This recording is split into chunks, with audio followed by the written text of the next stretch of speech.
Hey everyone, Robert Arms here from Super Sneaky, and I just wanted to show everyone my new trade booth for the upcoming International Door Association show. International show, everybody in the business will be there. Not quite done, it's a couple more finishing touches on it.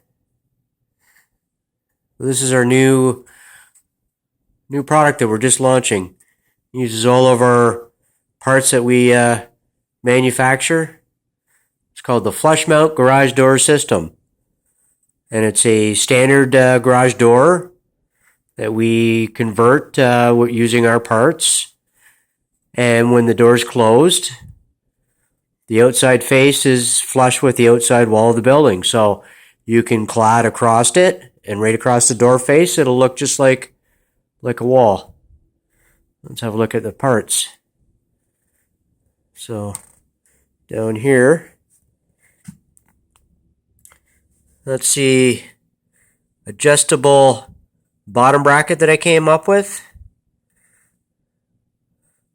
That's an end hinge with an adjustable roller piece.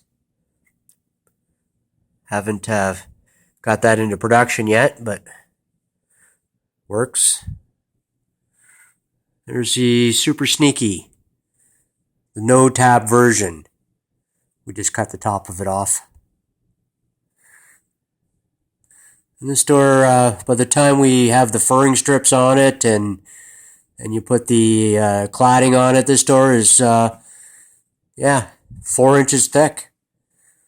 It's operating in 8 inches of headroom space. No other hardware anywhere can do that. These are the center hinges that we make. That's the operator reinforcing plate.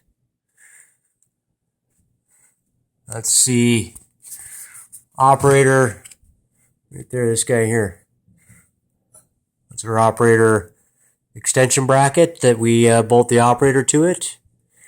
Extends rail travel length. Does a bunch of other things.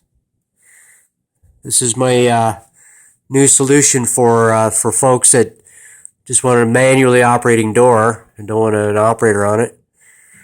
Just a simple little lock.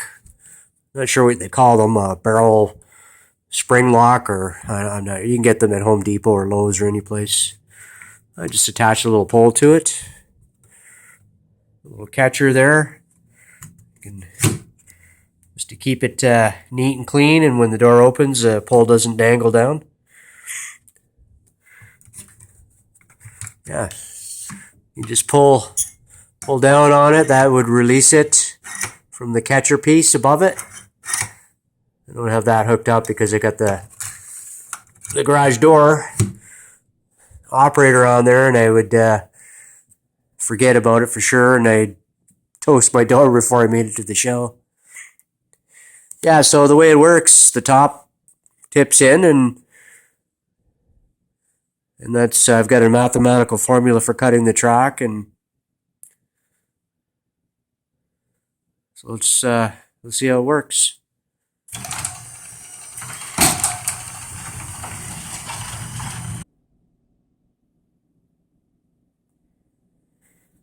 Okay, so here's the outside. It's just set up with plywood, so it's ready to side across. And then you've got some good solid 3/4 inch plywood to attach your wood siding to it or whatever you're going to do. It's got a full perimeter weather seal, for those who are wondering. It closes against a door jamb. Here's the weather seal. It's a commercial grade type of seal. It's easily replaced if it wears out. There's the top.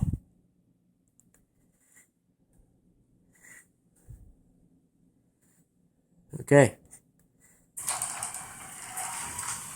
There's the furring strip that I attached to the door. I glue it and screw it. And you can see, oh. So because the top panel pulls straight back, you can have that swing right underneath of a jamb. That's how it works. You can see the door in behind of it.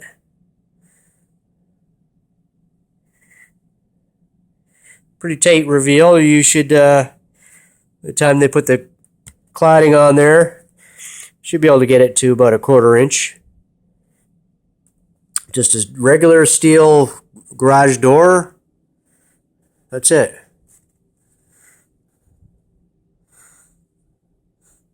It's got its own specific door frame that I designed, and we've got specifications for that too.